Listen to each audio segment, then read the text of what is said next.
Acá, fenoles, éteres. Bueno, fenoles es bastante cortito, por eso les digo que capaz que veamos algo de éteres. Bueno, el fenol, ustedes ya saben que es un alcohol aromático, ¿sí? Entonces, y en el orden de prioridades está después que los alcoholes alifáticos. Alifático es lo contrario a aromático. Por ejemplo, un ciclo común y corriente, o sea que no tiene anillo aromático, un ciclo hexano, un ciclo pentano, butano, etcétera, es una cadena alifática cerrada, pero alifática. Un etano, una cadena alifática abierta, ¿sí? Pero bueno, esas serían cadenas alifáticas. Pueden ser ramificadas, pueden ser lineales. Todo lo contrario, ¿sí? Todo lo que no sea benceno va a ser alifático. Entonces los fenoles son alcoholes aromáticos porque tienen el benceno, ¿sí? Como ya hemos visto alcoholes previamente, entender fenoles ya va a ser más sencillo, eh, porque bueno, está bastante relacionado, ya que tienen el mismo grupo funcional. Nomenclatura no lo vamos a ver, simplemente sepan que el fenol es oxidrilo benceno. Bueno, métodos de obtención. Ustedes dentro de los métodos de obtención tienen lo que es la hidrólisis de halogenuros de arilo, que es el proceso DAO, y la hidrólisis del ácido benceno sulfónico. Halogenuro de alquilo es distinto a halogenuro de arilo en cuanto a que en el halogenuro de alquilo el R va a ser cadena carbonada alifática, como les dije recién. Ramificada o sin ramificar va a ser alifática, ¿sí? En cambio, en arilo, arino viene de aromático, y aromático es el benceno. Entonces, cloruro de fenilo es un halogenuro de arilo, ¿sí? Es, como les dije, más de lo mismo, o sea, es una cadena carbonada, en este caso un benceno, con un halógeno. Se puede llamar así o clorobenceno, ¿sí? Y fíjense que en la segunda reacción es un benceno sulfónico, o sea, que es el anillo aromático con el grupo sulfónico, que ustedes a este lo conocen de las propiedades químicas del benceno, ¿sí? Cuando vimos propiedades químicas del benceno, vimos la sulfonación y como producto se obtenía el ácido benceno sulfónico, ¿sí? Lo importante de las dos reacciones es que ese grupo cloro en la primera o el grupo sulfónico en la segunda debe ser reemplazado por un oxidrilo, ¿sí?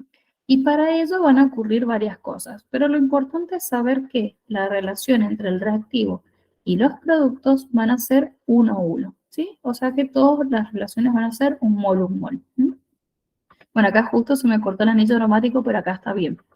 Entonces, yo de un cloruro de fenilo o de un ácido benceno sulfónico lo hago reaccionar en ambos casos con el hidróxido de sodio para que se reemplace en este caso por el oxígeno y sodio, ¿sí?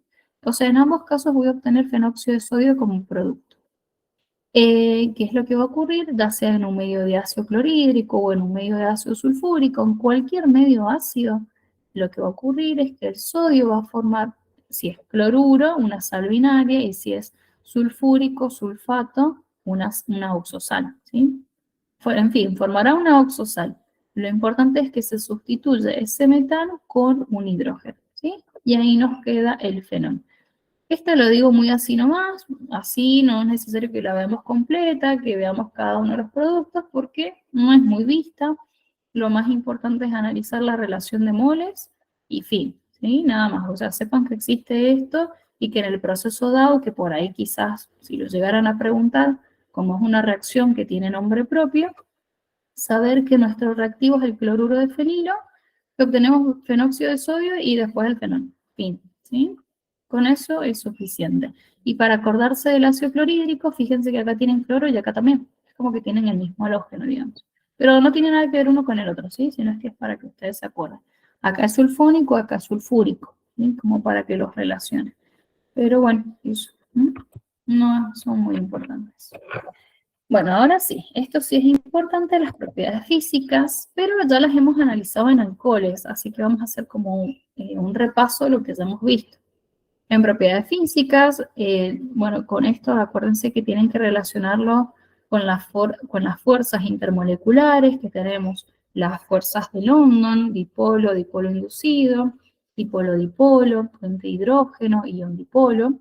y que de todas las fuerzas intermoleculares que hemos visto, que la energía creciente iba desde la primera hasta la última, donde ion dipolo es la de mayor energía intermolecular, de todas las que habíamos visto, London estaba entre las moléculas de alcanos, ¿sí? En el caso de los alcoholes, que ya lo vimos en las clases anteriores, alcoholes formaban puente de hidrógeno, porque tienen oxidrilos. El fenol, que es un alcohol aromático, también tiene oxidrilo, por ende también puede formar puente de hidrógeno. ¿Cuál es la diferencia? Que bueno, al tener 6 carbonos y el anillo bencénico, quizás varían sus propiedades, por ejemplo, con respecto al metanol, al etanol, que tienen un carbono, que tienen 2 carbonos, o sea, con alcoholes de menos carbonos, ¿sí? Pero bueno, tienen el oxidrilo, o sea que puente de hidrógeno van a formar. Entonces, fíjense cómo son los puntos de ebullición del fenol. O sea, ya el punto de ebullición del fenol es bastante alto, es de 182. Si nosotros nos vamos a alcoholes, simplemente para hacer una comparación, estamos en la diapo 119. Propiedades físicas, alcoholes, acá.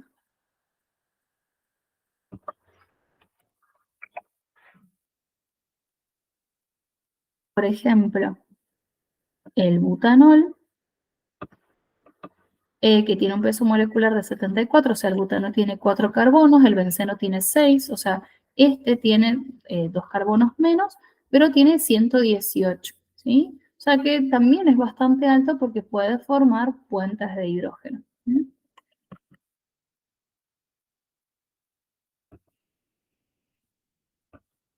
A ver, quiero buscar para comparar si sale el punto de ebullición del ciclo hexano.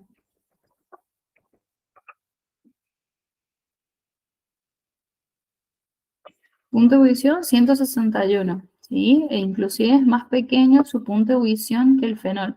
Fíjense que el ciclo hexano tiene 6 carbonos, igual que el benceno, que también tiene 6 carbonos, pero la diferencia está que el otro forma un anillo bencénico porque tiene dobles enlaces, o sea que tiene menos hidrógenos que el ciclo hexano, ¿sí? El ciclo hexano tiene 6 carbonos y por cada carbono tiene 2 hidrógenos, o sea que tiene 6 carbonos y 12 hidrógenos. En cambio, el benceno tiene 6 carbonos y 6 hidrógenos, y ambos tienen un solo oxidrilo. Sin embargo, el ciclo hexanol tiene un punto de ebullición menor, ¿sí? Entonces, muy importante saber que hay ciertas diferencias por causa del anillo bencénico. Pero bueno, ambos tienen obviamente puntos de ebullición muy altos, por lo que les decía que pueden formar puente de hidrógeno. Vuelvo otra vez acá. Y perdí acá. Acá está. En fin, entonces fíjense que el fenol, punto de ebullición alto. Y el otro que tenemos abajo es el cresol. Y acuérdense la regla general. El punto de ebullición en los alcanos habíamos dicho que aumentaba con la cantidad de carbonos y que disminuía con la ramificación. Bueno, en el caso de los alcanos, ¿no? Porque pueden tener distintas ramificaciones entre ellos. Pero bueno, en el caso del fenol, fíjense que yo acá tengo un fenol y acá tengo otro fenol, ¿sí? Pero la diferencia está que este tiene un metil y este no lo tiene. Ojo que cuando yo dije recién que disminuye el punto de ebullición con las ramificaciones, estoy hablando de isómeros. Fenol y ortocresol no son isómeros porque tienen distinta cantidad de carbonos, ¿sí? Eso es muy importante. Eso en la regla de los alcanos decía que aumenta el punto de ebullición con la cantidad de carbonos. Y si yo tenía dos compuestos que eran isómeros entre sí, el isómero de cadena que tuviera mayor cantidad de ramificaciones iba a tener un punto de ebullición más bajo con respecto a su isómero lineal, que no tenía ramificaciones, ¿sí? Pero comparando isómeros de cadena, en este caso, fenol y ortocresol no son isómeros porque el fenol tiene 6 carbonos y el ortocresol tiene 7, ¿sí? Y entonces eso ya no nos permite compararlos entre sí con esa reglita. Pero sí podemos ver que el fenol y el ortocresol, la diferencia está en ese carbono, ¿sí? Y dijimos que por cada carbono aumentaba el punto de ebullición, obviamente porque van a aumentar las interacciones. Entonces el fenol tiene un punto de ebullición de 182 y el ortocresol de 191, ¿sí? Es más alto porque tiene un carbono más.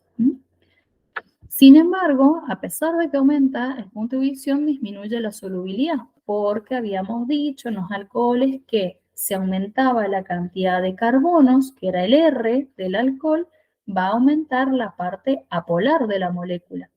Recuerden que los alcoholes tienen dos partes, parte apolar, hidrofóbica, ¿sí? Que era la parte carbonada del alcohol, y la parte polar, que es el oxidrilo, parte hidrofílica, ¿sí? Y justamente, mientras más grande sea el R, menos soluble va a ser. Por ejemplo, el colesterol, que tiene 27 carbonos, no es una molécula soluble, a pesar de que es un alcohol, ¿sí? El colesterol es un alcohol porque tiene un oxidrilo. Se encuentra entre las colas apolares, en la bicapa lipídica, por ejemplo, cosa que nunca podría estar ahí un fenol o un etanol o un metanol, ¿sí? Jamás, porque ellas son moléculas que tienen más polaridad, ¿sí? También el colesterol, al tener 27 carbonos, son un montón. Fíjense que el fenol tiene 6 y ya su solubilidad es bastante baja, ¿sí? Lo del colesterol va a ser mucho más baja inclusive. Entonces, por eso disminuye la solubilidad en el ortocresol porque tiene un carbono más.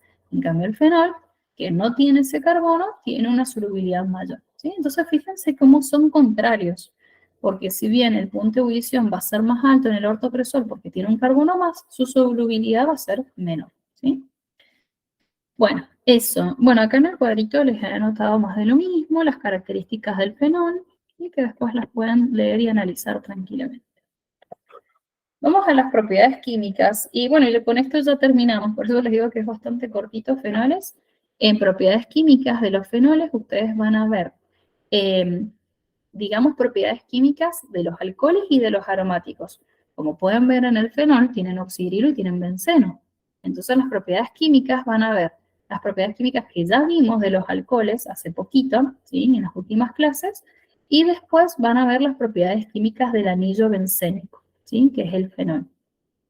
Entonces, si nos enfocamos primero en el oxidrilo va a tener propiedades químicas que hemos visto en alcoholes, que va a ser el carácter ácido, ¿sí? La formación de sales, la formación de éteres y la formación de ésteres. Todo eso lo van a ver también em, en el fenol. Quiero revisar, a ver si está bien. Entonces, quería ver si habían terminado con alcoholes. Entonces, el carácter ácido, ¿qué va a ser? Por ejemplo, y si no, bueno, si por ahí no terminaron por ahí con alcoholes, ahora lo vamos a repasar. El oxidrilo, ¿sí? Tiene la capacidad de ionizarse, por eso dice carácter ácido. Así como los alquinos también vimos que se pueden ionizar para formar acetiluros, los oxidrilos también, ¿sí? Que, si no se acuerdan, nos vamos a repasar ahora. Estamos en la 121. Vamos a ir a alquinos. No, estos son cíclicos. Acá. Ah, pero me tengo que quitar en los metros de acá. Esta es en la diapo 69. Fíjense que en los alquinos, siempre que el triple enlace estaba en un extremo de la cadena, ese triple podía ionizar y podía formar lo que nosotros conocíamos como acetiluros, ¿sí? Entonces, esto también tiene un carácter ácido, ¿sí? ¿Qué quiere decir carácter ácido? Que tienen esa semejanza con los ácidos carboxílicos en cuanto a la ionización del hidrógeno, que pueden ionizarse, ¿sí? Eso me está diciendo. Pero eso era cuando el triple enlace estaba en un extremo, si estaba en el medio de una cadena y no va a poder ionizarse porque no va a tener hidrógenos, ya que siempre que los carbonos de un triple enlace, o sea, los carbonos que están participando de la formación de ese triple, tengan hidrógeno, se van a poder ionizar, ¿sí? Y bueno, en el caso de los oxidrilos también se puede ionizar. O sea que estos ácidos o sea, estos compuestos pueden actuar como ácidos que van a ser muy débiles, ¿sí? Si ya el ácido carboxílico, que justamente es un ácido propiamente dicho, ya es un ácido débil por ser un ácido orgánico, estos que ni siquiera son ácidos son mucho más débiles, ¿sí? Entonces, como se pueden ionizar, por ende pueden formar sales. Entonces el fenol, si se enfrenta con un hidróxido de sodio, de potasio, de litio, de lo que sea, ¿sí? Va a formar una sal, como hemos visto en inorgánica, una reacción de doble desplazamiento, el oxidrilo y el hidrógeno forman agua, el sodio se une con el oxígeno y forma el fenóxido de sodio. Si yo tuviera un sodio solito, ¿sí? También podría ocurrir la reacción. Va a ser de simple desplazamiento, entonces el sodio desplazará al hidrógeno, se libera como hidrógeno diatómico y el sodio ocupa su lugar y se forma el fenóxido de sodio. Fíjense que yo les he puesto acá. Con los hidróxidos se obtiene agua como producto secundario y con metales se obtiene hidrógeno porque sería desplazamiento simple, ¿sí? Pero bueno, más allá del desplazamiento y eso es importante, que ya lo hemos visto en la unidad 3, es importante ver que es la misma propiedad química que tenía un alcohol. Nada más que ahora su cadena es un benceno y esa es la única diferencia. Formación de éteres. Bueno, acá esta reacción sí no la hemos visto antes, esta es propia de fenoles, que es la síntesis, propia de éteres en realidad, que es la síntesis de Williamson. La estamos viendo acá en propiedades químicas del fenol y la vamos a volver a ver en método de obtención de éteres, ¿sí? Entonces, fíjense que en la síntesis de Williamson yo parto de una sal, que en este caso va a ser, o sea, una sal, un alcóxido sería, que justamente estas sales que se forman a partir de un fenol o a partir de un alcohol se les llama alcóxidos. Esto ustedes lo vieron mejor en las propiedades químicas de los alcoholes. Alcóxidos acá, en la diapo 111. Que en el cuadernillo dice formación de sales, pero bueno, acá dice anión alcoxio, así que también lo pueden ver como formación de alcoxios, ¿sí? Es un alcohol, fíjense acá está lo del desplazamiento simple que les decía. El potasio desplaza el hidrógeno, se libera como hidrógeno diatómico, el potasio ocupa su lugar y se formó la sal. Balanceo todo y listo, ¿sí? Y en este caso, este se va a llamar iso, porque tiene dos metilos terminales, isoprop, porque son 3 carbonos, isopropóxido de potasio, ¿sí? Tiene que terminar en óxido. Ese ALC, esa partecita se va a reemplazar por la cantidad de carbonos que tengamos, o sea, por el prefijo. Si tuviera un carbono va a ser metóxido de potasio. Si tuviera 2 carbonos hubiera sido etóxido de potasio. Si hubiera tenido 3 carbonos lineales, propóxido de potasio. Tengo 3 carbonos, pero en forma isopropóxido de potasio. ¿Se entiende? Entonces, acuérdense que ese alc se va reemplazando por el prefijo. Es lo mismo que acabamos de ver en fenol, que ya lo teníamos en los alcoholes, ¿sí? La formación de sales o de alcóxidos. Entonces, eso que estamos viendo ahí, o sea, que vimos ahí en alcoholes, es lo que tenemos acá en los fenoles. Entonces, fíjense que es el alcóxido, que en este caso, por eso se llama fenóxido. Recuerden que el benceno, como radical, se le llama fenil, ¿sí? Entonces, fenóxido de sodio, ¿sí? Y bueno, entonces este fenóxido de sodio, que es un alcóxido, va a reaccionar con un halogenuro de alquilo y siempre que tenemos sodio y halógeno nos da una sal binaria, ¿sí? Eso siempre va a ser así. Y este oxígeno de densidad de carga negativa se va a unir al R de densidad de carga positiva. ¿Positiva por qué? Porque está unido a un halógeno negativo, ¿sí? Entonces el R se une al oxígeno y se forma un éter. En este caso es un éter asimétrico porque tiene una cadena alifática y una cadena aromática, que es el benceno, pero es un éter en fin, ¿sí? Que es lo más importante. ¿Sí? Y esa sería la síntesis de Williamson. Y la última propiedad química relacionada con el oxidrilo es la formación de ésteres, que también la vieron en alcoholes, ¿sí? Siempre que tengamos un oxidrilo, un alcohol, Cuando reacciona con un ácido carboxílico, ese oxidrilo del carboxilo con el hidrógeno del alcohol van a formar agua. Entonces el oxígeno del alcohol con el carbono del carbonilo del ácido se unen y se forma el éster, ¿sí? Que bueno, los ésteres ya los vimos en nomenclatura, ¿sí? Siempre proviene un éster de la reacción entre un ácido y un alcohol. Tiene otros métodos de obtención, pero esta es la más típica, ¿sí? ¿Cuál sería el otro método de obtención? El que tenemos acá al lado, a partir de un halogenuro de ácido o de acilo, ¿sí? Por ejemplo, este, que es un cloruro de etanoilo o cloruro de acetilo se llama, ¿sí? Ese cloro con ese hidrógeno forman cloruro de hidrógeno, se une este carbono con este oxígeno y se forma el éster, ¿sí? Pero bueno, la más típica es esta, ácido más alcohol que se forma el éster, ¿sí? Bueno, los nombres ya los hemos visto. En todo caso, este se llamaría etanoato de fenilo, ¿sí? Porque obviamente es el benceno. Y lo mismo acá, o sea, se formó el mismo producto, pero a partir de distintos reactivos, ¿sí? Acá tenemos un ácido y acá un halogenuro de ácido, ¿sí? Y esas fueron las propiedades químicas relacionadas con el oxidrilo, ¿sí? ¿Vamos bien hasta acá? ¿Hay algo que no se haya entendido de esto o de los métodos o de las propiedades físicas? ¿Tienen alguna duda?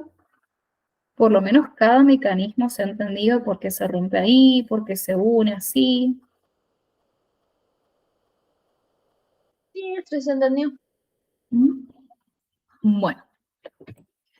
Después tenemos las propiedades relacionadas con el anillo, ¿sí? Con el anillo aromático. Y acá les puse que el oxidrilo es un director ortopara, que ya les voy a explicar qué significa. Vieron las propiedades del benceno, que nosotros las vimos anteriormente. Vamos a ir al benceno. Acá, propiedades químicas.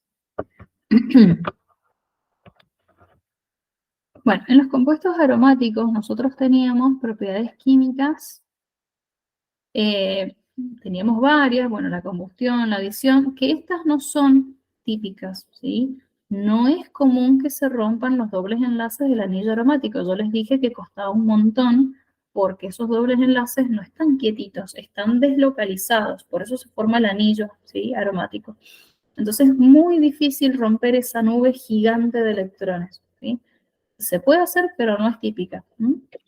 Lo más típico son las sustituciones electrofílicas, en donde el benceno siempre iba a perder un hidrógeno, el carbono del benceno quedaba negativo y ahí se le adicionaba un electrófilo, que bueno, en el primer caso era un cloro, o acá que era el metil. El electrófilo siempre tiene carga positiva. Electrofilo quiere decir que es un compuesto que tiene atracción por lo negativo, ¿sí? Electro por los electrones, pero bueno, sería atracción por lo negativo. Por ende, el compuesto tiene que ser positivo. Si va a traer lo negativo, tiene que ser positivo. El metilo es un electrófilo porque atrae entonces al anillo aromático negativo. Acá lo mismo pasaba con la nitración, con la sulfonación, con la acilación. Entonces, todas esas propiedades químicas que ocurren típicamente en un anillo aromático pueden ocurrir también en el fenol, porque tienen anillo, ¿sí? Por eso les dije que las propiedades químicas del fenol es una combinación de las propiedades químicas de los alcoholes con la del benceno, ¿sí?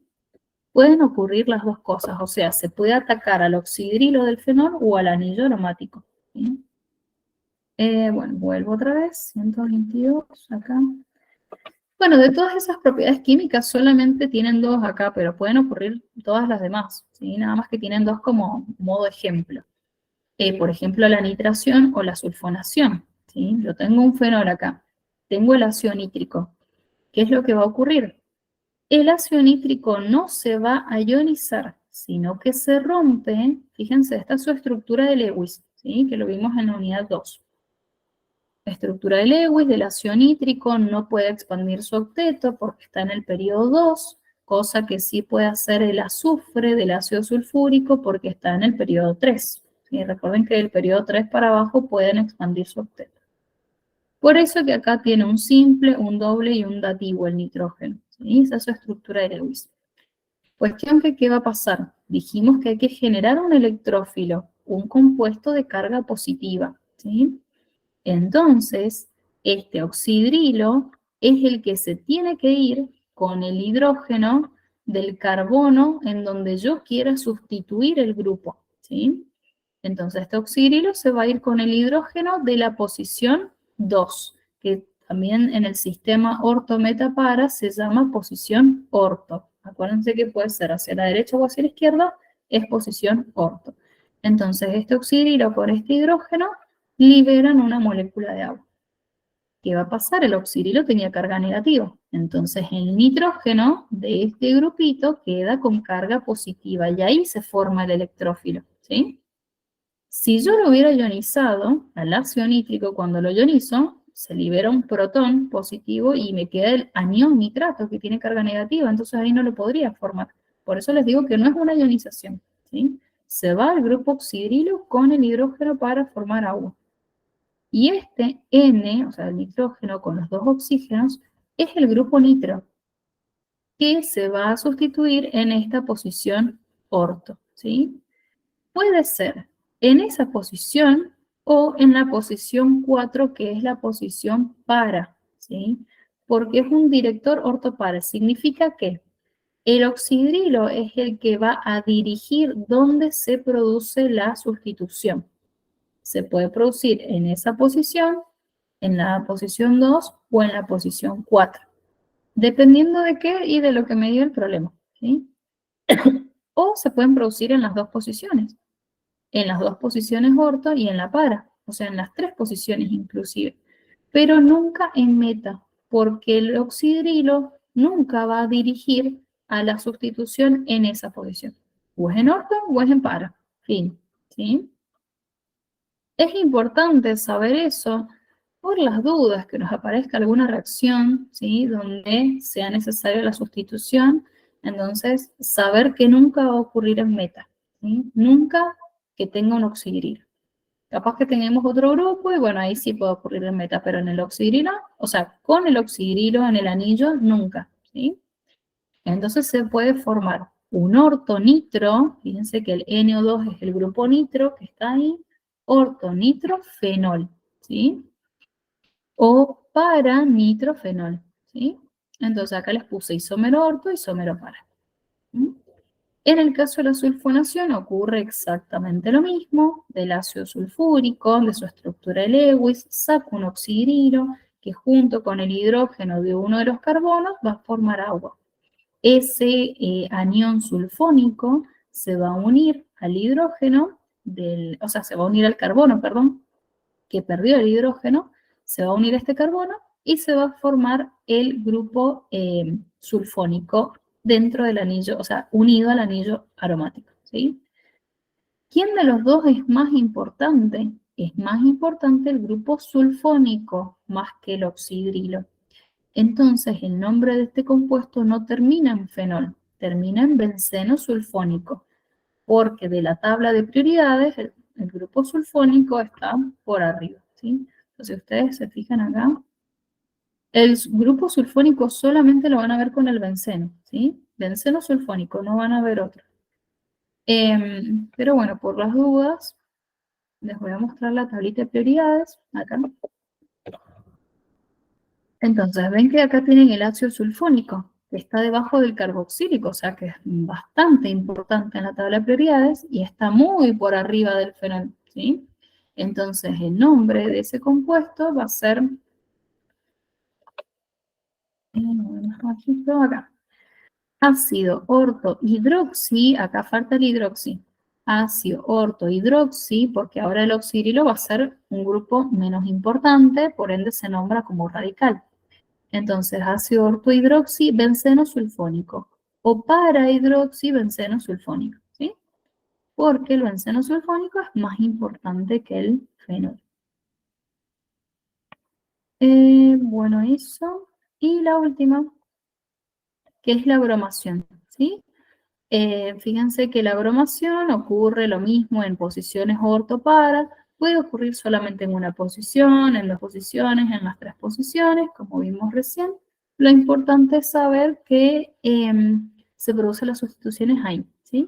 Fíjense que el bromo, como es diatómico, entonces se va a ir un bromo con un hidrógeno, va a formar ácido bromídico, y después el otro bromo se va a sustituir en cada, perdón, acá no, acá era, en la posición orto, ¿sí? Entonces va a ir un bromo con un hidrógeno y el otro bromo se va a sustituir en esa posición.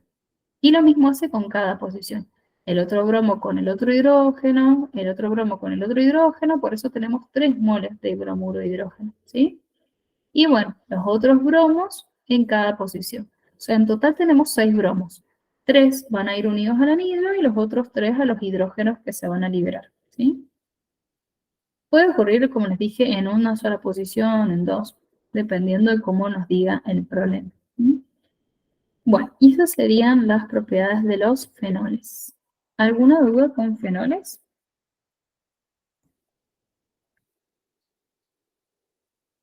No es. ¿No? Ok.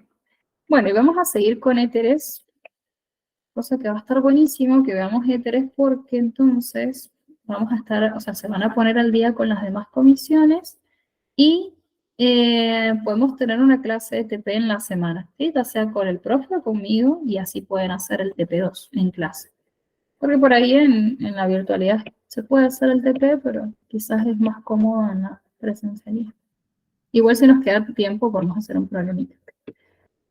Bueno, métodos de obtención de los éteres, ¿sí? Métodos de obtención, vamos a ver solamente 2 reacciones. Éteres es cortísimo. Y encima de estas 2 reacciones de éteres, ya han visto esta de acá, que es deshidratación de alcoholes, ¿sí?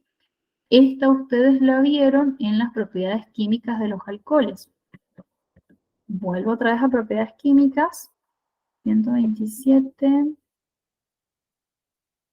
Acá.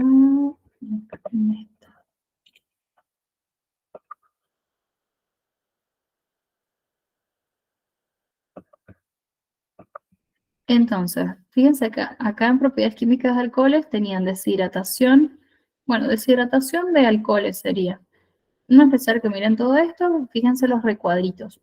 Entonces, el alcohol podía deshidratarse hasta un alqueno a altísimas temperaturas, mientras que también se podía deshidratar a temperaturas, pero no muy altas, como 140, para formar un éter, ¿sí? Entonces, alcohol puede dar alqueno o puede dar éter dependiendo de las condiciones en las que se trabaja.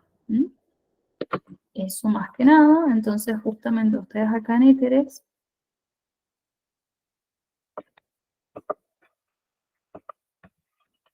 tienen esa misma reacción, ¿sí? Fíjense, son 2 moles de alcohol, 2 moles porque recuerden que el éter es un grupo funcional que tiene que estar entre carbonos, ¿sí? Entonces, lo que va a ocurrir es lo siguiente. El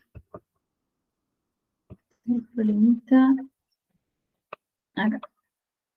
Entonces, yo puedo tener un etanol que lo voy a enfrentar a otro etanol, ¿sí?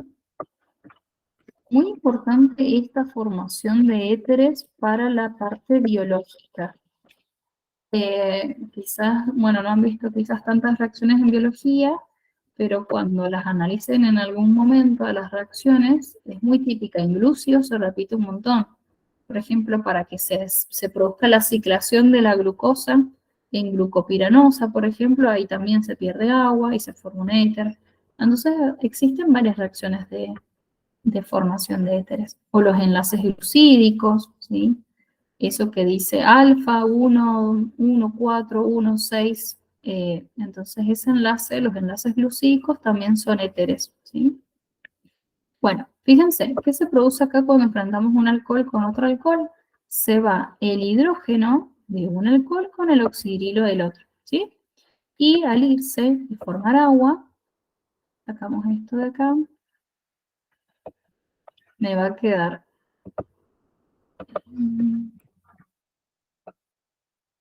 bueno, el oxígeno con un enlace libre y acá este carbono también va a tener un enlace libre, ¿sí? Entonces, si yo junto esos dos compuestos que me han quedado con enlaces libres, se va a formar ahí el éter, ¿sí? Pero bueno, necesité 2 moles del alcohol. Y ahí se produjo el enlace. Entonces, fíjense, tenemos acá 2 etanoles, que los etanoles entonces se van a unir entre sí, van a formar un éter, en este caso sería éter etílico o dietil-éter, ¿sí? Más agua, porque obviamente se deshidrató. Si yo tuviera 2 alcoholes distintos, bueno, ahí se va a producir una mezcla de éteres. Porque, por ejemplo, yo acá tengo etanol, agrego metanol, mezclo todo y se van a mezclar todas las moléculas. Puede ser, como está acá, metanol con etanol o metanol y etanol, ¿sí? Entonces, por eso nos puede dar distintas mezclas de éteres. Puede ser un éter metílico, un éter etílico o un etil-metiléter, ¿sí? Dependiendo de, justamente en este caso, estos reactivos. Pero lo importante más que nada no es la reacción, sino esto que está acá. La reacción de 2 alcoholes diferentes da una mezcla de éteres. Con eso es suficiente, ¿sí? No creo que les pidan la reacción, yo se las hice como para que se entiendan por qué les da la mezcla, pero esa partecita es la que tiene que quedar clara, ¿sí? Y vamos a la segunda, que es la síntesis de Williamson. Fíjense que es la que vimos recién en fenoles, ¿sí? Es un halogenuro de alquilo que está reaccionando con un fenóxido, ¿sí? Con un fenóxido, no, perdón, con un alcóxido. En este caso va a ser un propóxido de sodio, ¿sí? Entonces, el sodio con el halógeno forman la sal binaria, que siempre lo hacen. Enlace libre del carbono, enlace libre del oxígeno, se unen y nos da el éter. En este caso sería un éter etilpropílico, ¿sí? O etilpropiléter. Bueno, propiedades, o sea, métodos de obtención, ya estaría. ¿Alguna duda de esto? O sea, alcoholes quedan éteres o alcoxios quedan éteres.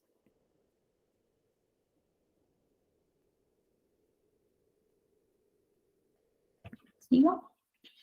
Bueno, en propiedades físicas, lo más importante de los éteres es saber, siempre para cuando analizan las propiedades físicas, tienen que ver qué fuerzas intermoleculares hay entre las moléculas que tienen ese grupo funcional y para la solubilidad entre las moléculas que tienen ese grupo funcional y agua, ¿sí? Para el punto de ebullición, nosotros tenemos que saber que los éteres no tienen hidrógeno, ¿no es cierto? Tienen oxígeno. Si bien el oxígeno es un átomo polar muy electronegativo, los éteres tienen un ángulo y una disposición espacial, que eso está en el cuadernillo, que hace que la molécula sea apolar en total. Por ejemplo, polar puede ser el éter metílico, porque tiene un carbono a cada lado, es una molécula pequeña, ¿sí? O éter etílico, que tiene 2 carbonos de cada lado, o sea, 4 en total, también es pequeña, pero si ya hago éter propílico con 3 carbonos, con 4, etcétera, ya la polaridad disminuye un montón, ¿sí? Generalmente entonces los éteres, para que se entienda mejor, son moléculas apolares, ¿sí? En general. Y entre ellos, como moléculas apolares, las interacciones que van a haber van a ser de fuerzas de London.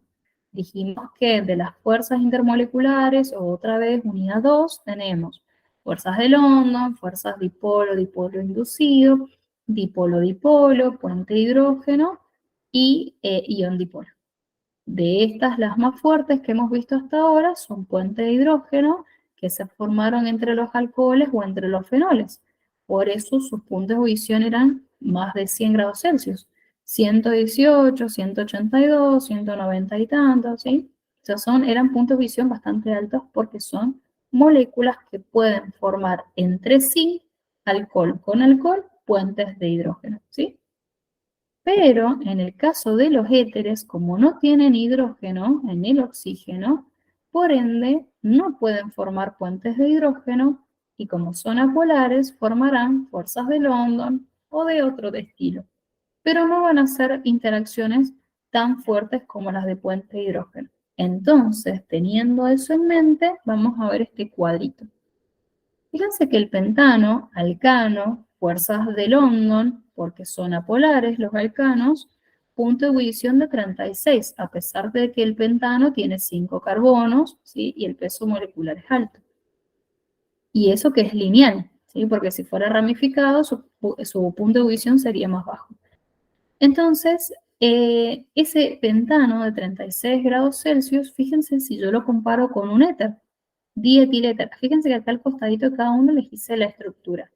Dietiléter, 4 carbonos en total, con un oxígeno, peso molecular 74, o sea, bastante similar al alcano, pero el punto de ebullición es de 35 grados Celsius, ¿sí? Fíjense que inclusive es menor que el alcano. Y ustedes dirán, pero si tiene oxígeno, ¿sí? Y el oxígeno es polar. Pero porque dijimos que los éteres, debido al ángulo que forman y a la ausencia del hidrógeno en el oxígeno, forman interacciones, fuerzas de London, que son muy débiles. Entonces su punto de ebullición es bastante bajo.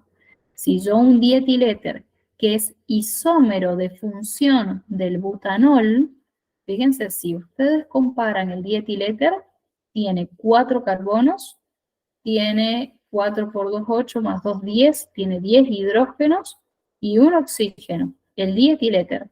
Y el butanol, lo mismo, 4 carbonos, 10 hidrógenos, 1 oxígeno. Son isómeros de función, son metámeros que se les llama, ¿sí? Cuando tengamos la clase de isomería lo vamos a ver bien.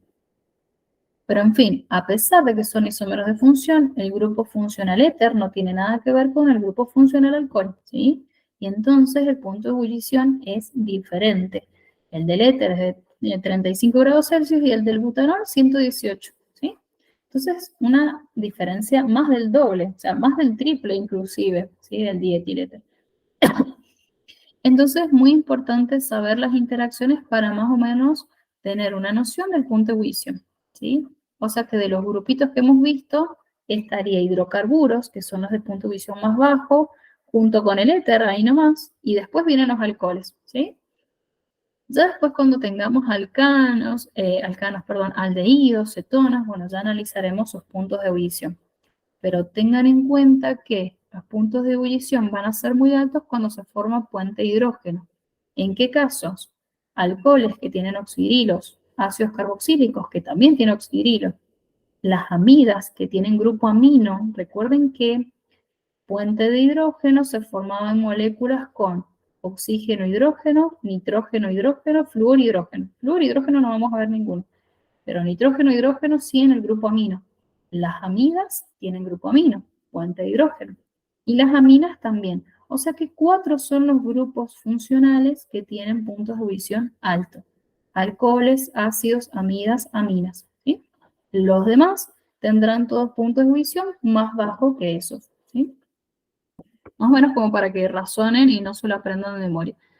Es muy raro que pregunten igual las propiedades físicas, pero bueno, por ahí puede que en algún punto les diga, ordene de menor a mayor quienes tienen el punto de ebullición, por ejemplo, que son puntos bastante comunes que los pregunten. Entonces ustedes, razonando eso, ya se pueden dar una idea. Bueno, el cuadrito es más de lo mismo, la solubilidad, como les dije, va a disminuir, mientras mayor cantidad de carbonos tenga, menos soluble en agua va a ser. Y la solubilidad siempre se compara con el agua. Fíjense que entre éteres no se puede formar puente de hidrógeno porque el éter no tiene oxidrilo, pero sin embargo puede formar puente de hidrógeno con el agua, porque el agua tiene oxidrilo, entonces puede formar puentes de hidrógeno con el éter, ¿sí? Por eso en el cuadernillo creo que les dice que son aceptores de puente de hidrógeno. Simplemente puede formarlo con el agua, pero no entre ellos, ¿sí? Así que, bueno, eso. Y propiedades químicas y terminamos. Bueno, las propiedades químicas de los éteres son poquitas. La primera es el carácter básico. Como dijimos, el oxígeno, por más que sea una molécula apolar, ¿sí? O sea, tiene una polaridad mínima, esa polaridad mínima se encuentra en el oxígeno, que el oxígeno tiene densidad de carga negativa porque es muy electronegativo. ¿Qué es lo que va a pasar? Ese oxígeno tiene electrones libres. Y en la última unidad que vamos a ver de química, que es equilibrio iónico, vamos a ver las distintas teorías de ácido-base que tenemos. Les adelanto un poquito, son 3 teorías: Arrhenius, Lewis y Bronsted-Lowry, ¿sí? Son 3 teorías. Arrhenius es lo que vimos en la unidad 3, que los ácidos son aquellos que pueden ionizar y ceder protones, y las bases son aquellos que ionizaban y cedían oxidrilos, ¿sí? Eso dice Arrhenius. Pero a mí no me sirve aplicar esa teoría para los éteres, porque los éteres no tienen oxidrilo. Sin embargo, son bases. ¿Por qué? Porque Bronsted-Lowry dice que las bases son aquellas que aceptan un protón. Entonces, otra definición que vamos a ver más adelante. Capaz que te la han visto, pero bueno, lo vamos a repasar en la última unidad. Entonces, ahí sí tiene sentido que los éteres sean bases, porque entonces el oxígeno, que es muy electronegativo, que tiene electrones libres, puede atraer al hidrógeno, ya sea de un ácido, del agua, de lo que sea, puede atraer al protón, ¿sí? Y al atraerlo, se está comportando como una base de Bronsted-Lowry, se llama, ¿sí? ¿Es muy relevante esto? Y en realidad para las reacciones no es tan importante, pero bueno, simplemente saber que el éter tiene un carácter básico. Con eso ya es suficiente, ¿sí? Creo que no sé si en un examen del año pasado del PRE, creo que les preguntaron este catión, un catión oxonio, que es muy similar al catión hidróneo que van a ver. Pero bueno, si no se entiende eso, no hay problema. O sea, lo importante que tiene que quedar de esta partecita es que tiene carácter básico. Fin, y ya después analizaremos eso de los cationes y eso lo dejamos para la última unidad. Ruptura carbono-oxígeno, o sea que cuando sufre una reacción química el éter se puede romper ese enlace que va a haber entre el oxígeno, ya sea en un éter asimétrico, que quiere decir que de ambos lados tiene distinta cantidad de carbonos, o en un éter simétrico con ambas cantidades de carbonos iguales, ¿sí? De ambos lados. Si es un éter simétrico, voy a comenzar acá, se rompe el enlace ahí entre oxígeno y carbono, oxígeno negativo, por ende carbono positivo, siempre lo contrario. Y esto está reaccionando con un halogenuro de hidrógeno, en este caso un yoduro de hidrógeno, o un hidrácido también, ¿sí? Se le puede llamar. Este yodo tiene densidad de carga negativa, como cualquier halógeno, se va a unir con el positivo, que va a ser con el carbón, y el hidrógeno con el negativo, que va a ser el oxígeno. Al unirse de esa manera, se forma un alcohol y se forma un halogenuro de alquilo. Y fíjense, siempre se va a formar un alcohol y siempre un halogenuro de alquilo.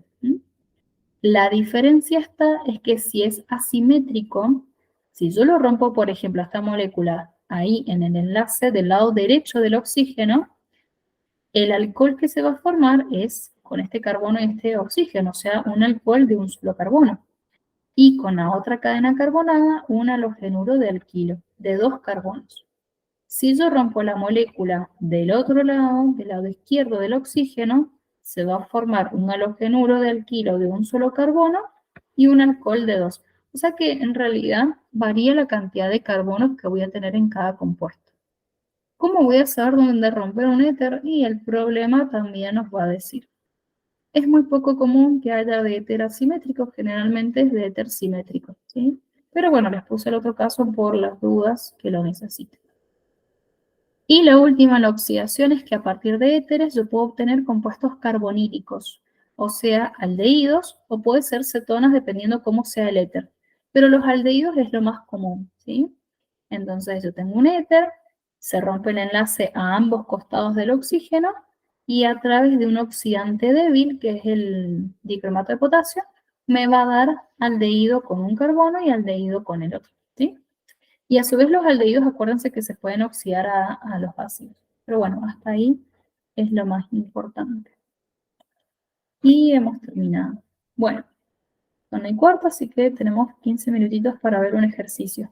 ¿Algo que quieran preguntar de lo que hemos visto?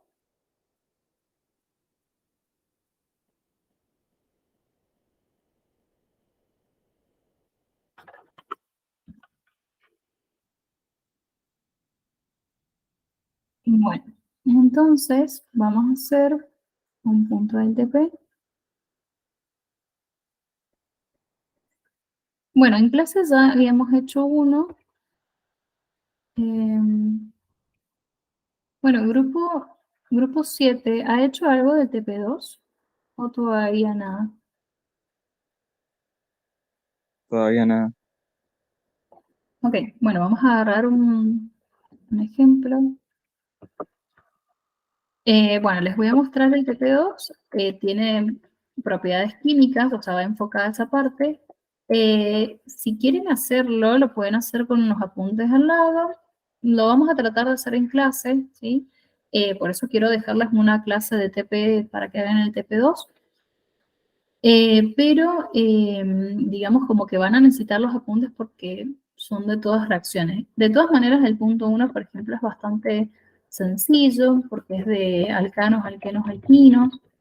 Pero bueno, lo pueden hacer mirando. El punto 2, ahí les dicen los reactivos que tienen que utilizar y bueno, ustedes se encargarán de formar los productos. El E y el F no lo van a poder hacer porque el E tiene, o sea, es propiedad química de aldehídos y el F propiedad química de un derivado de ácido. Pero bueno, hasta el D lo pueden hacer, ¿sí? El 3 es cualitativo. El 3 lo pueden hacer, es descubrir qué compuestos el A y el B y el C a partir de lo que tienen en los apuntes también. Pero bueno, esto si no lo pueden hacer en clase. Y el 4 es para descubrir el compuesto, pero el 4 no lo vamos a poder hacer hasta el final. O sea, cuando veamos ácidos carboxílicos, ahí recién podemos hacer algunos.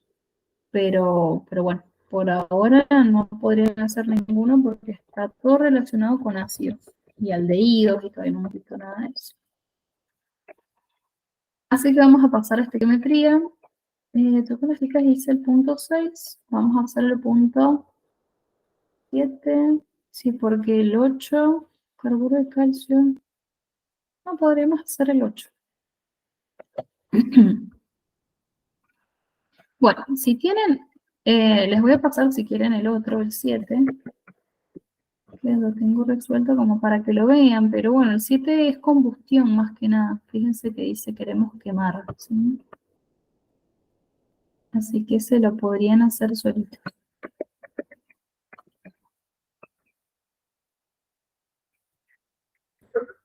Bueno, por ejemplo, ¿cómo se resolvería este tipo de problemas estequiométricos con orgánica? No es nada del otro mundo, no es para asustarse tampoco, y van a ver que la parte orgánica es mínima. Generalmente estos puntos van a justamente dirigidos a la integración de orgánica, que poquísimo es hacer la reacción nada más, y sobre todo a repasar la unidad 3, ¿sí? Que de unidad 3 es un montón porque hay que hacer todos los cálculos y eso. Leo el problema. Dice, se quiere obtener acetileno a partir de 5 gramos de carburo de calcio, sabiendo que tiene 5% de impurezas y que la reacción tiene un rendimiento del 70%. ¿Qué volumen de acetileno obtendremos en condiciones normales? Entonces, primero, ¿cuál es el acetileno? Acuérdense que ustedes tienen que saber nomenclatura común y nomenclatura Yupac, ¿sí? Si ustedes se van al anexo de nomenclatura, acá.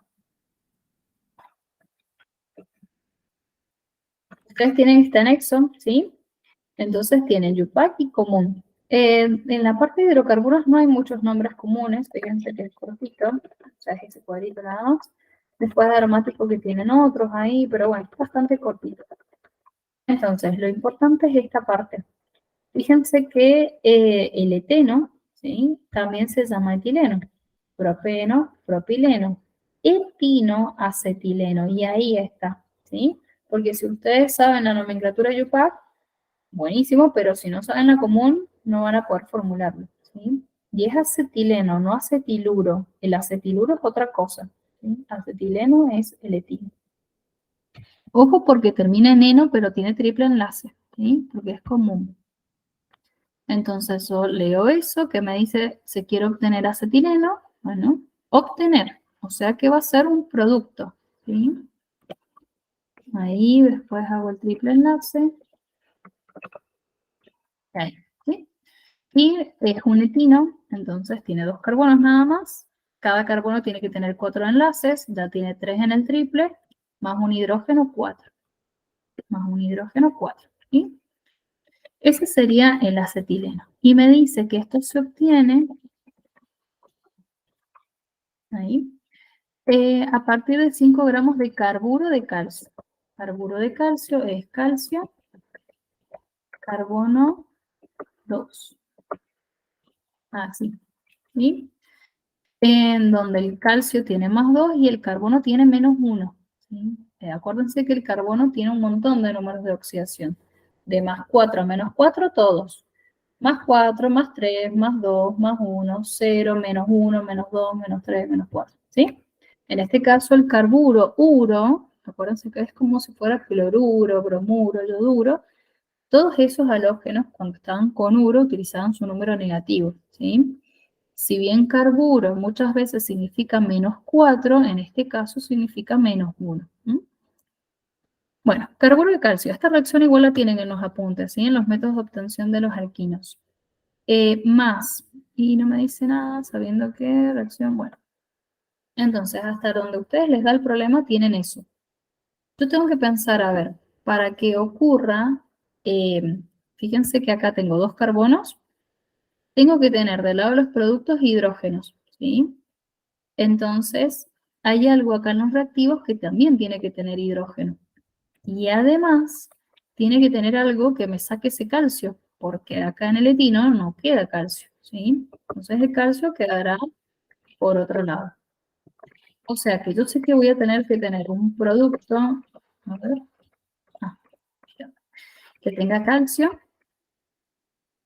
del lado de los productos y acá tengo que tener un reactivo que tenga hidrógenos, ¿sí? Bueno, el reactivo que tiene hidrógeno, esperen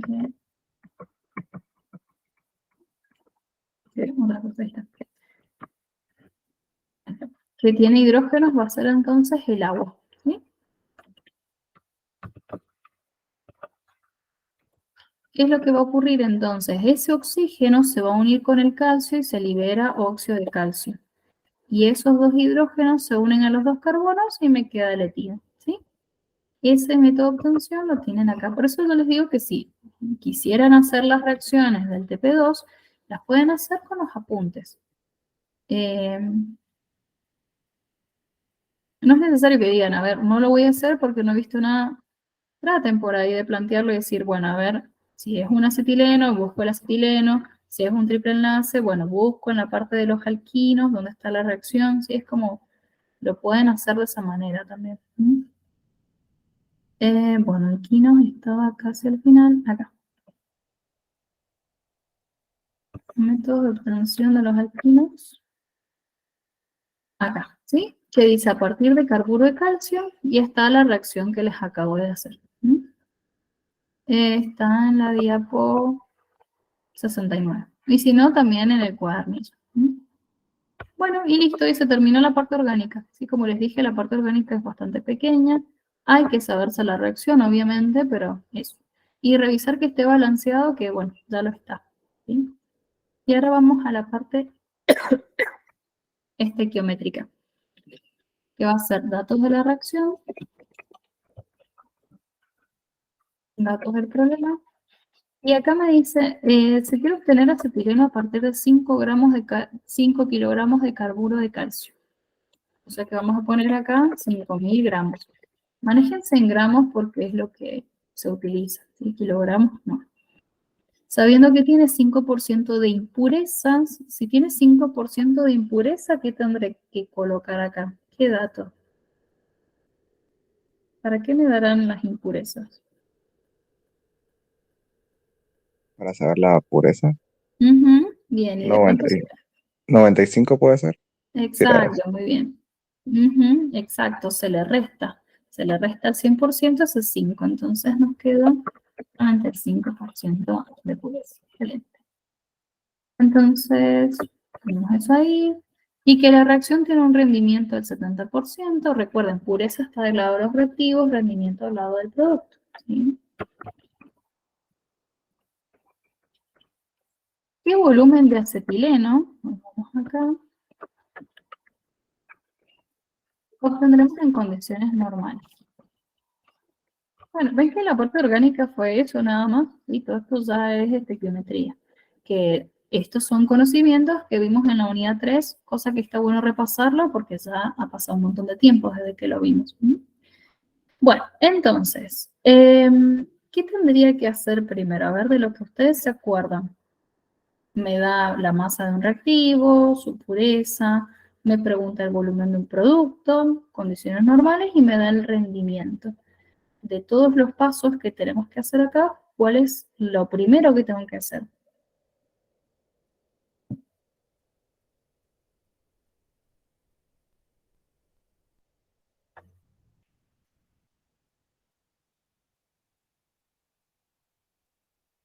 Piensen bien.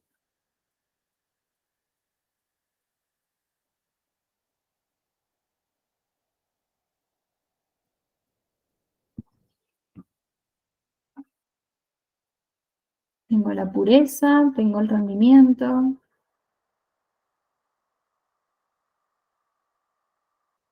Yo no voy a decir nada porque no me acuerdo ni de rendimiento ni pureza. No hay problema. Pero bueno, a ver, tiren más o menos. Rendimiento, dijimos, estaba del lado de los productos. ¿La incógnita de qué lado está? ¿Del reactivo o del producto? La incógnita Del está producto. en el producto. Entonces va a ser lo último que vamos a tener que tocar. Por ende, lo primero que tengo que ver es la pureza, que está del lado del reactivo, ¿sí? Más o menos nos guiamos de esa manera. O sea, siempre veo dónde está mi incógnita. Y mi incógnita está ahí, y del rendimiento me tira el porcentaje, nada más, no me da nada, ningún dato del producto me da. ¿Sí? Justamente tengo toda la incógnita ahí, no me da ni la masa, ni los moles, y con el porcentaje solito no puedo hacer nada, ¿sí? Entonces ahí no voy a tocar todavía. Vamos primero a la parte de pureza. Me están dando la masa del reactivo y me están dando el porcentaje de pureza. ¿Qué tendría que hacer entonces? A ver, piensen lo siguiente. Si ustedes tienen la masa de un reactivo, tipo eh, o sea, tengo una piedrita, ¿sí? Un mineral.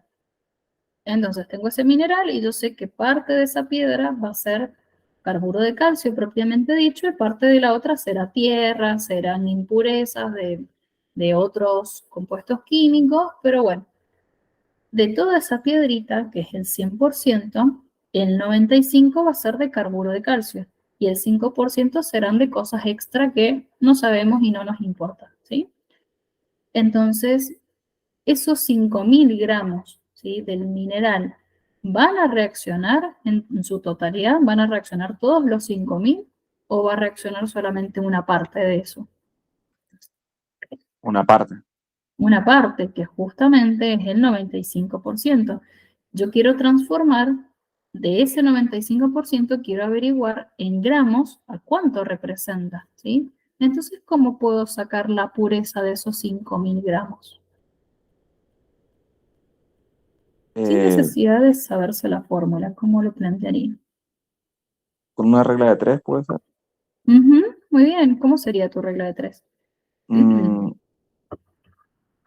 si los 5.000 gramos son el 100%, Muy entonces el bien. 95% sería, a ver, ahí busco la calculadora. X. Muy bien. Sí, entonces este es el 100%.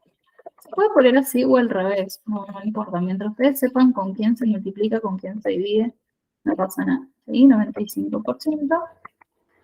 Se multiplicará 95 por 5.000 y se divide por 100. ¿Sí? Da 4.750 gramos. 4.750 gramos. Perfecto. Entonces, fíjense que la parte que no reacciona serían 250 gramos, ¿sí? Entonces, esa parte es la parte impura, la que no nos interesa. Yo me quedo con la parte pura. Entonces, de todo esto que teníamos acá, lo borramos, ¿sí? Y justamente colocamos el dato de nuestro interés. Ustedes si quieren lo borran, lo tachan, pero hagan algo para que no se confundan, ¿sí? Porque ya está, ese dato no lo van a utilizar más. Ahora vamos a utilizar los 4.750 gramos, ¿sí?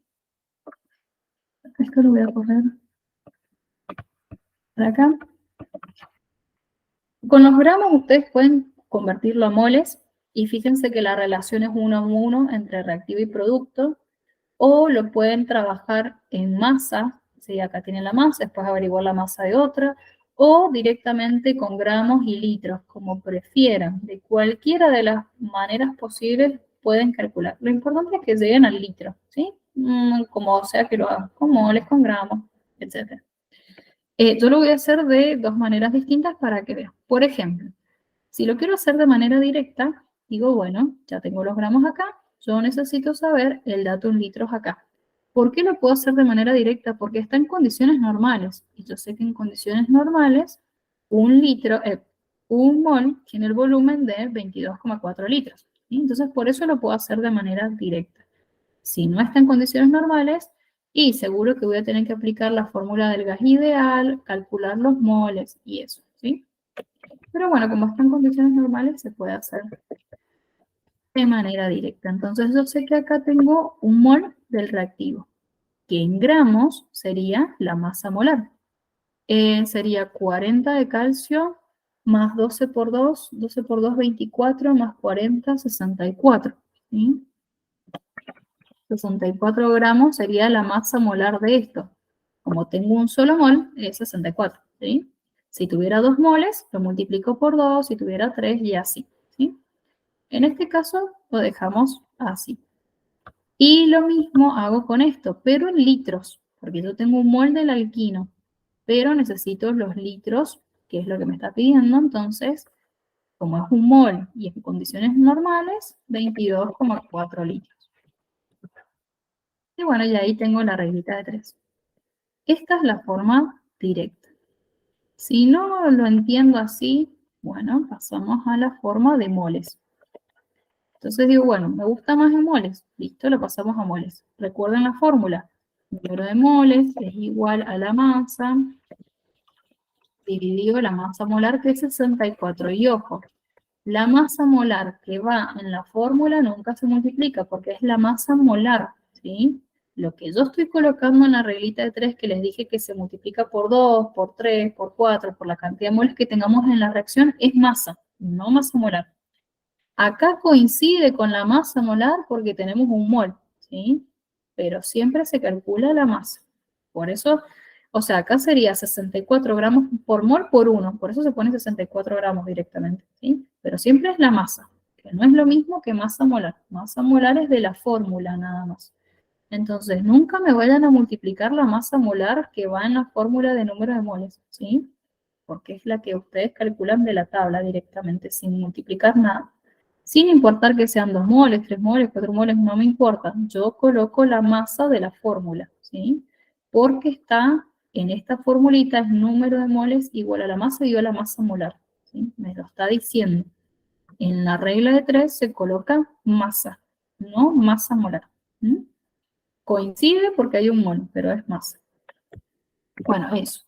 Más que nada por las dudas, porque a veces pasa esas cosas. Igual si les llegara a pasar, me lo preguntan, ¿sí? O si tienen dudas. Pero bueno, yo sé que esa parte les cuesta por ahí, que no saben cuándo multiplicar, cuándo no. Bueno, se multiplica cuando hacemos regla de 3. No se multiplica cuando lo colocamos en una fórmula, ¿sí? Básicamente sería eso. Entonces, bueno, convierto mi masa a moles. Y esto, ¿cuánto sería? 4.000. 74,22 moles. Bien. Perfecto. Como la relación es 1 a 1, la cantidad de moles que tengo en el carburo de calcio va a ser la cantidad de moles que tengo en el etino, ¿sí? En el alquino o acetileno. Acá les vamos a poner moles de carburo de calcio, que son los mismos moles que el etino o acetileno. Bueno, entonces ya tengo los moles que son 74,22, ¿sí? Y esos moles después los puedo pasar a litros, directamente multiplicándolo por 22,4 litros. Si quieren se arman la reglita de 3, ¿sí? Pero bueno, no es necesario. Lo voy a poner, no sé, lo hago acá abajo. O sea, un mol son 22,4 litros, entonces 74,22 moles. Si quieren se hacen la regla igual por las dudas. 74,22 por 24,4, ¿cuánto daría? 1600, no, sí, 1662,5. Perfecto. ¿Sí? Excelente. Y si hacemos lo mismo acá, 4750 por 22,4 dividido 64. Da lo mismo. Perfecto. 1662,5. Como les dije, cualquiera de las dos maneras yo lo puedo hacer. Esta será un poquito más larga porque la tuve que pasar a moles y después de moles a litros, ¿sí? Como que hice más cálculos. Pero bueno, lo importante es llegar, ¿sí? Al resultado. Listo, pero acá no se termina, porque ahora tengo rendimiento, ¿sí? Ya me pasé de la hora, pero bueno, terminamos esto y listo. Tengo el rendimiento, entonces, ¿qué tengo que hacer? Yo me tengo que acordar que siempre en rendimiento tengo un dato real y un dato teórico, ¿sí? Entonces hacemos la formulita de rendimiento a modo de guía. Si quieren, después lo hacen con regla de 3.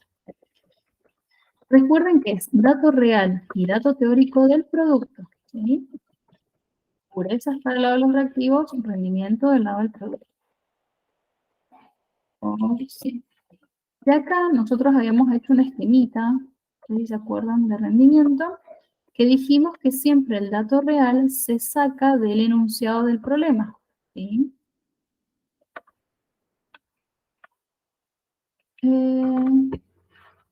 Dato real, enunciado del problema.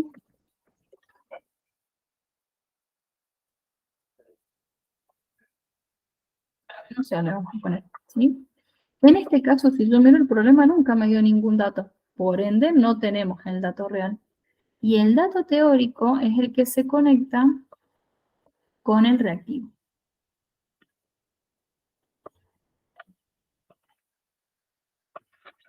Siempre el reactivo, entonces, me va a dar el dato teórico del producto. Siempre. Es a través de ahí, ese sería el puente de unión con la parte real, ¿sí? Por ende, este resultado que yo acabo de obtener acá o acá, porque es el mismo volumen, ese dato es el teórico, porque lo obtuvimos a partir del dato del carburo de calcio. Ya sea en moles o ya sea en gramos, nos los dio el reactivo, el carburo de calcio, ¿sí? Por ende es el dato teórico. Si ya tenemos el dato teórico, ¿sí? Este ya lo tenemos, y ya tenemos el porcentaje del rendimiento, por ende habrá que despejar para calcular el dato real, que es lo que me está pidiendo, ¿sí? Entonces, porcentaje de rendimiento por el dato teórico, que está dividiendo, pasa multiplicando, es igual al dato real, dividido, o sea, todo esto, ese 100 que está multiplicando, que está dividiendo, con el despeje, ¿sí? Porque yo sé que muchas veces saben cómo hacerlo, pero hacen mal el despeje, por ende todo está mal. Recuerden que así son las matemáticas. Así que bueno, ¿sí? Tengan cuidado con eso. Porque si no, o sea, al final hicieron todo perfecto, pero justo estaba mal el despeje y bueno, lamentablemente el resultado va a estar mal. Bueno, el porcentaje del rendimiento entonces es de 70%. 70 le vamos a poner nada más, el dato teórico, 1662,5 litros dividido 100. Siempre el dato real va a ser menor que el teórico, porque fíjense, el teórico siempre es nuestro 100%. Si ustedes lo quieren hacer con regla de 3, el 100% es el teórico. El real es el 70, entonces obviamente va a ser más chiquito, ¿sí? Bueno, ¿y esto cuánto da? 1163,75. Perfecto. Listos. Es el dato real. Y listo, esa sería la respuesta. Y ahí estaría. ¿Sí? ¿Se entendió? ¿Se acordaron un poco de rendimiento? Bueno, obviamente esto lo vamos a ir practicando, ¿sí? El objetivo sería más que nada repasar la unidad 3, porque fíjense que orgánica es como que lo vimos al principio, después al fin, ¿sí? Así que bueno. Bueno, chiquis, ya les voy a pasar esto. La semana que viene voy a colocar una clase de práctica, veo qué día lo coloco y así seguimos con los problemas, ¿sí? Así que bueno, les mando un beso grande, que estén muy bien y descansen, que pasen un lindo fin de. Chao, Estre. Chao, chao, nos vemos, que estén bien.